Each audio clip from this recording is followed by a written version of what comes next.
Ako si Ellie at i-ready ninyo ang inyong mga upuan at mga kakainin dahil ikikwento sa inyo ang teacher ko si Ma'am Julie.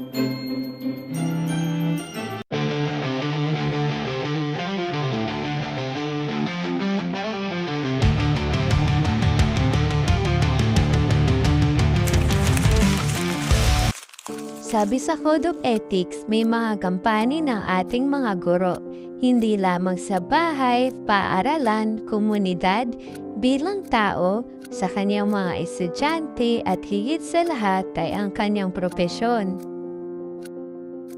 Ngayon naman ay para mas matutuhan nating mabuti ang lahat ng ito, kaya naman naghanap kami ng guro na swak at taglay ang isang pagiging mabuting guro.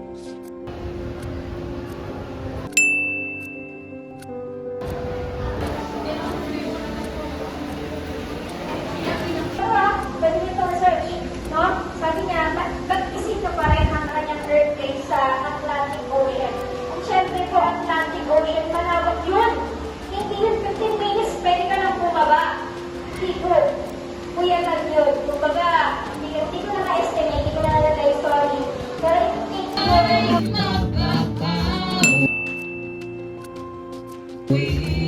Walang sakit, walang sakit, oh, kamagat sa'yo.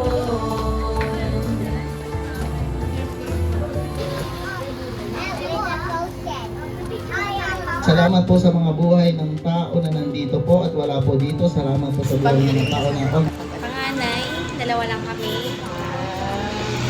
Babae, lalaki. So, ako yung panganay. Kasi para sa akin, kung ano yung pinaka-inspiring, yun yung pinaka-masakit. Totoo yun. Kasi syempre, gaya nga nabanggit ko sa inyo, panganay ako. Meron akong bonsong kapatid. May ate siya. Paano pag ang panganay kailangan ng ate? Kanino lalapit? Alam ko, nakwento ko naman na sa inyo, iwala yung parents ko. So, dalawa lang kami ng kapatid ko. Yun yung masasabi kong inspiring kasi without the Lord naman, hindi naman din talaga ako magiging okay. Kasi siya yung nagbigay ng direction sa akin. Hindi ako magiging ate na, yung ate na ate talaga, kung wala siya.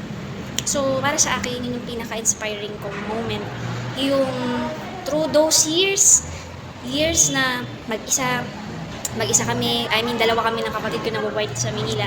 Matagal naman kami dito, kumbaga dito kami lumaki. It's just, may mga nangyaring hindi maganda at di na natin mapipilit pang pagsamahin ng dalawang magnet na magkabilaan, diba? Ayaw nila. Di ba, kami na lang, at least tahimik. So, pinaka-inspiring yun sa akin kasi nakita ko na, ganito pala magmahal ang magulang, ang Lord. Kasi ganito niya ako tinuturuan kung paano magmahal sa kapatid ko, sa mga tao sa paligid ko, sa mga tao na hindi ko naman kilala pero binibigyan ko ng halaga. At the same time, even yung mga tao nakasakit sa akin, na mahalin sila. Nung nakaraan lang, itong week lang. Kasi, di ba nga, nagsasabi ako sa inyo ng status na kung sino yung mga bagsak. May na-encounter akong student first year. Yan. Minura niya ako. So, punta ko siya sa OSA. Tinanong ko, tulad magagalit ako.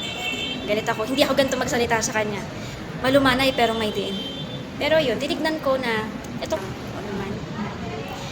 Pero pinili kong pagkatiwalaan tong batang to. Siyempre, after niyang aminin yung ginawa niya, pinalabas ko siya. Kasi hindi ko makontain yung galit ko. Ayokong ipasa yun sa batang yun. Kasi first year lang siya. And narinig ko sa kanya na hindi okay yung pamilya niya. Parang nag-reflection yung ako. So, ayokong ipasa yung bigat sa kanya. Lumabas siya, pinalabas ko siya. Umiyak ko. Then after ko umiyak, nag-pray ako. Ano yung gagawin ko? So, after nun, pinapasok ko siya. Hindi ko siya binagsak. Dapat ibabagsak ko talaga siya. Wala siyang pinasok. Twice lang. Pero pinili kong pagkatiwalaan siya. Pinatawad ko siya. Nakita ko yung mga ngiti niya. So, hindi ko yun magagawa kung hindi ako naging tunay na ate. Yun yung masasabi kong pinaka-inspiring na situation sa akin. Or let's say, season ng buhay ko. Yung maging ate. Kasi, yung magmahal ka ng mga tao, mas nalawak yung pangunawa mo na hindi lang pala pagjojowa or alam mo yung pagbili ng mga gusto mo, pagiging successful in life. Pwede palang maging masaya na kahit hindi ikaw yung nakikita, makatulong ka sa kapwa mo. Hindi siya makukuha sa isang salita pero sana maranasan nyo rin. So, yun yung sa akin, ang maging ate. Ano natutunan ni Stephanie sa preparation po?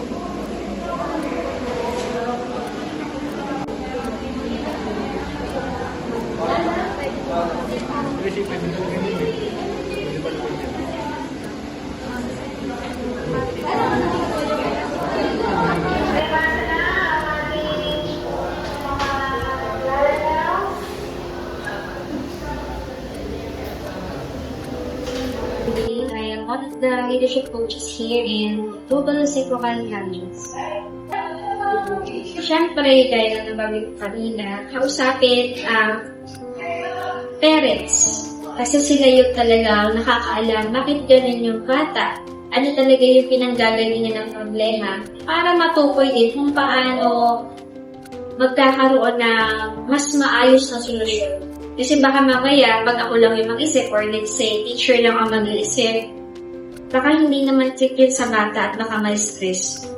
Eh, syempre, dahil bilang professional teacher, dapat meron tayong tinatawag ng partnership sa mga magulang and even sa community school. Sa paghahandle ng situation ng mga student na may problem, usapin ng parents, and then ay pagtulungan din sa mga co-teachers and even sa principal para sa mas maayos na solusyon with regards sa student. Pero depende kung gaano kalaki kung dapat lang isama yung principal. Pero kung hindi naman, with the parent.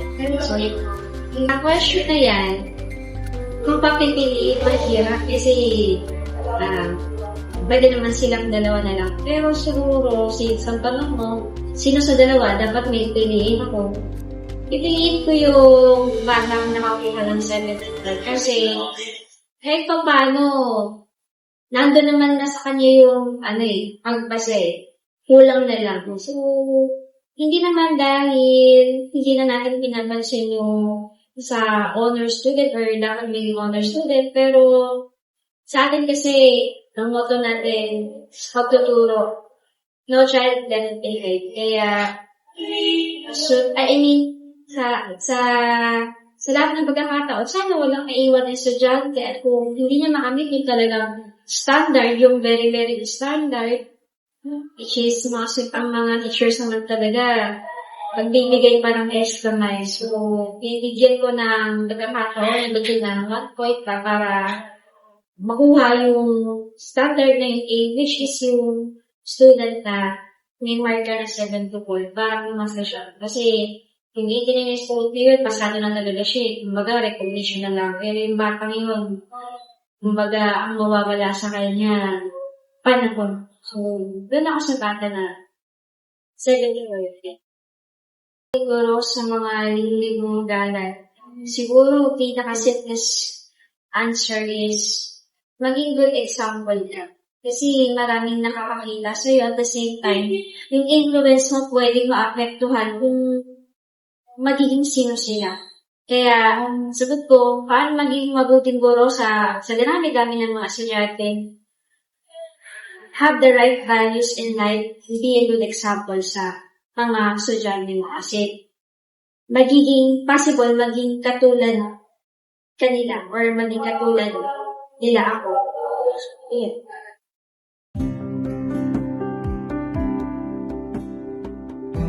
Si Ma'am Luz ay isang understanding.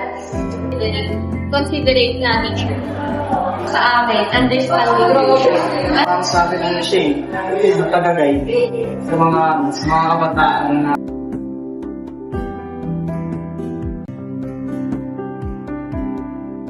Yes po. Kasi naglaki siya nandyan para magbigay ng advice. Tapos ginagay niya yung mga student niya. Hindi lang po bilang sa teacher, hindi bilang nakakatandang atin. Yung sinabi ko kanina, syempre, may ate din naman po ako. So, yung ate ko na yun is understanding din po. And nakikita ko po yung ganung characteristic, yung ganung qualities. Para sa akin, yes po. Kasi, kagaya ng sinabi ko nung una, considerate sa mga, para sa akin, mabalik sa mga ate, may considerate ka, understand mo may understanding ka sa mga kapatid mo, and ganun sa especially, sobrang helpful naman kapag magbibigay siya ng mga advices sa iyo. Ganun.